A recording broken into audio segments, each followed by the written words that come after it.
Hello everyone কি খবৰ সকলোৰে খবৰ নিশ্চয় ভাল নহয় জানো পুনৰবাৰ মোৰ আকৌ এটা অন্যতম ভিডিঅ'লৈ আপোনালোকক সকলোকে স্বাগতম জনাইছো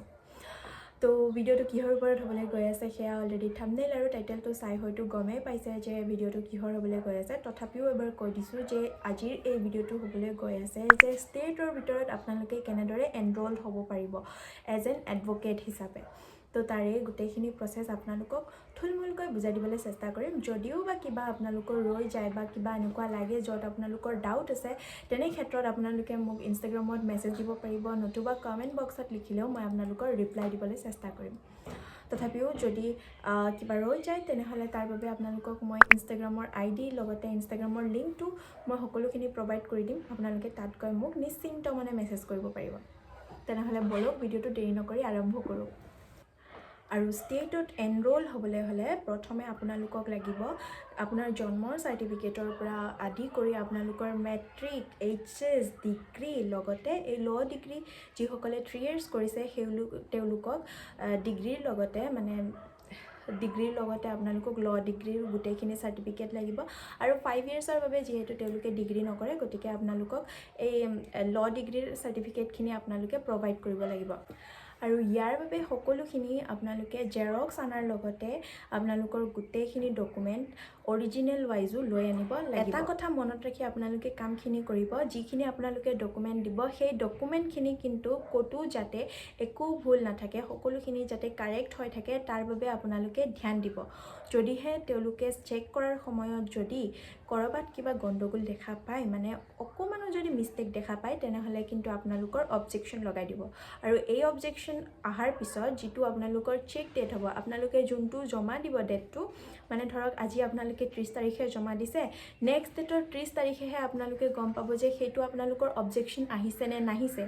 যদি অবজেকশন আহিছে তেনেহলে সেইটো আকৌ ক্লিয়াৰ কৰিব লাগিব ক্লিয়াৰ কৰাৰ লগে লগে তেনেদৰে মানে আকৌ আপোনালোকৰ প্ৰসেসটো মানে লাইসেন্স পোৱাৰ প্ৰসেসটো ডিলে হৈ গৈ থাকিব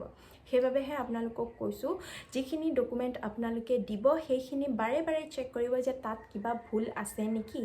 যদিহে ভুল আছে তেনেহলে সেই ভুলটো কাৰেক্ট কৰিহে আপোনালোকে এই লাইসেন্সৰ বাবে এপ্লাই কৰক আৰু ইয়াৰ পাছত লাগিব আপোনালোকক দুজন সিনিয়ৰ এডভোকেটৰ কনসাৰ্ন সাৰ্টিফিকেট যিখন আপোনালোকে সিনিয়ৰৰ দ্বাৰা মানে যোনজন সিনিয়ৰ এডভোকেট আছে যাৰ 15 ইয়াৰ্স প্লাস হৈছে 10 ইয়াৰ্স প্লাস হৈছে তেনেকুৱা ধৰণৰ এডভোকেটৰ পৰা ল'ব লাগিব আপোনালোকে দুখন কনসাৰ্ন সাৰ্টিফিকেট তেনেহলে এইটোৰ বাবে আপোনালোকে কোড যাব লাগিব কি কৰিব লাগিব হেয়া আপোনালোকে কিন্তু বেলেগ কতো নাপাব আপোনালোকে সিনিয়ৰ এডভোকেট ধৰিহে হেখন সাৰ্টিফিকেট উলাব পাৰিব আৰু মনত ৰাখিব যাৰ যিখিনি আপোনাৰ ক্ৰাইটেৰিয়া থাকে মানে যিখন আপোনালোকৰ নোটিফিকেশন উলাব তাত অলৰেডি লিখা থাকিব যে কিমান ইয়াৰ্স এক্সপেৰিয়েন্স থকা এডভোকেটৰ কনসাৰ্ন সাৰ্টিফিকেট লাগিব যদি তাৰ তলৰ মানে তাৰ তলৰ ধৰক আপোনালোকক কৈছে যে 10 বছৰৰ এক্সপেৰিয়েন্স থকা এডভোকেটৰ পৰা আপোনালোকক কনসাৰ্ন সাৰ্টিফিকেটখন লাগিব যদি আপোনালোকে 10 বছৰ নহয় 9 বছৰ 9 দিনৰ যদিও আপোনালোকে লৈ আহিছে মানে তেনেকুৱা এডভোকেট সাৰৰ পৰা লৈ আহিছে তেনেহলেও কিন্তু আপোনালোকৰ এইটো নহব আপোনালোকক এইটোৰ বাবেও আপোনালোকৰ আকৌ অবজেকশন আহিব পাৰে তেনেহলে আপোনালোকে যদি 10 বছৰ বিচাৰিছে তেনেহলে 10 বছৰ 10 দিন আনক 10 বছৰ এদিন আনক হেতু আপোনালোকৰ মানি লব কিন্তু এদিনো যদি কমি থাকে তথাপিও কিন্তু আপোনালোকৰ অবজেকশন আহিব তেনেহলে এইটোৰ ক্ষেত্ৰত আপোনালোকে আকৌ সাৱধান হোক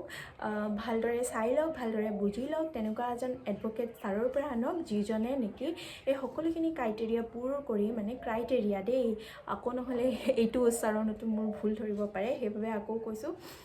চাই লওক বুজি লওক তাৰ পাছত কৰক তাৰছত এই সকলোখিনিতে আপোনালোকৰ নটাৰাইজ সাইন থাকিব লাগিব কলুৱে যিখিনি কৈছো মই আপোনালোকক সেইখিনি মনত ৰাখিব আৰু সেইখিনি কৰি আপোনালোকে বাৰ কাউন্সিলৰ যোনজন মেম্বাৰ থাকে এই সকলোবোৰ যোনজনে চাই সেই সাৰজনক দিয়ক তেওঁলোকে আপোনালোকক গোটেইখিনি ডিটেইল চেক কৰি কৈ দিব যে কোনখন শুদ্ধ আছে কোনখন ভুল আছে যদি তেওঁলোকে কৈছে যে এইখন নহব বা এইখন অবজেকশন আহিব পাৰে তেনেহলে লগালগ আপোনালোকে এদিন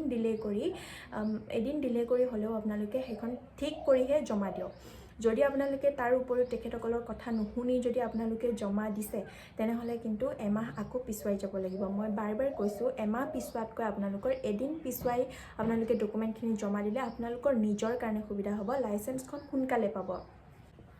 আৰু এই সকলোখিনি দি দিয়াৰ পাছত কিমান দিনত আপোনালোকৰ লাইচেন্স আহিব সেইটো সঠিকভাৱে ক'ব নোৱাৰি, কাৰণ কিছুমানৰ 3 মাহত আহে, কিছুমানৰ 6 মাহত আহে, কিছুমানৰ এনেকৈ আৰু কিছুমানৰ 7 মাহো লাগে, তেনেকৈ ধৰণৰ কাৰ কিমান দেৰি লাগে সেইটোৰ বিষয়ে কিন্তু কোনেও ক'ব নোৱাৰে। যদি অবজেকশ্যন নাহে, তথাপিও কৈছোঁ যদি অবজেকশ্যন নাহে আপোনালোকে সোনকালে লাইচেন্স পাই যাব। যদি অবজেকশ্যন আহে আপোনালোকে আকৌ এমাহ পিছুৱাই ৰখি থাকিব লাগিব। মানে যদি ধৰক 3 মাহত পাবলগীয়া আছিল তেনেহ'লে আপোনালোকে 4 মাহত পাব যদিহে অবজেকশ্যন আহে। তেনেকৈ যদি মানে আপোনালোকৰ অবজেকশ্যন নাহে তেনেহ'লে যদি 3 মাহত পাব লগা আছে তেনেহ'লে 3 মাহতে আপোনালোকে লাইচেন্সখন পাবলৈ সক্ষম হ'ব। আৰু এই লাইচেন্সখন পাবলৈ হ'লে আপোনালোকে যদি কেতিয়াবা খবৰ ল'ব পাৰে যে কেতিয়া আহিব কেতিয়া নাহিব, খবৰ ল'বও পাৰে, নল'লেও কিন্তু আপোনালোকৰ তাত মেছেজ আহিব, আপোনালোকৰ ওচৰত মেছেজ আহিব যে আপোনালোকে অমুক তাৰিখে লাইচেন্স পাব। মানে এইটো কেতিয়া জনাই জানেনে? ধৰক আপোনালোকে 30 তাৰিখে পাব, সেইটোৰ বিষয়ে আপোনালোকক 27 তাৰিখ 27 তাৰিখ 26 তাৰিখ এনেকৈ মানে জনাব। মানে ধৰক আপোনালোকে লাইচেন্স পোৱাৰ 2-3 দিনৰ আগত আপোনালোকক ইনফৰ্ম কৰিব। তেনেহ'লে নিশ্চিন্ত মানে থাকক আৰু এপ্লাই কৰক জল্দি সোনকালে লাইচেন্স পাবৰ বাবে। আৰু যিদিনা আপোনালোকে লাইচেন্স আনিবলৈ যাব সেই প্ৰগ্ৰেমটোক কোৱা হয় অৰিয়েণ্টেশ্যন প্ৰগ্ৰেম, আৰু সেইটোত প্ৰায় একেলগে চাগে 250 মান ষ্টুডেণ্টক দিয়া হয়। তো আপোনালোকে সেই প্ৰগ্ৰেমটো এটেণ্ড কৰিহে লাইচেন্স ল'ব পাৰিব। সকলোখিনি হৈ যোৱাৰ পাছত আপোনালোকে এডভকেট হিচাপে পৰিচিত হ'ব। তেনেহ'লে আজিৰ ভিডিঅ'টো আছিলে ইমানখিনিয়ে। আপোনালোকক আশা কৰিছোঁ মই সকলোখিনি যিখিনি আপোনালোকৰ এনৰলমেণ্টক লৈ আপোনালোকৰ ডাউটছ আছিলে সেই সকলোখিনি মই ক্লিয়াৰ কৰিবলৈ অকণমান হ'লেও চেষ্টা কৰিছোঁ। যদিও বা কিবা ৰৈ গৈছে তেনেহ'লে কোনো সংকোচ নকৰি আপোনালোকে মোক ইনষ্টাগ্ৰামত মেছেজ দিয়ক, নতুবা ইয়াতে কমেণ্ট বক্সত লিখি দিয়ক, মই সকলোকে ৰিপ্লাই দিবলৈ চেষ্টা কৰিম। তেতিয়াহ'লে আজিলৈ ইমানখিনিতে এৰিছোঁ। লগ পাম আকৌ এটা নেক্সট ভিডিঅ'ত। Till then bye bye and thank you for ৱাটছিং।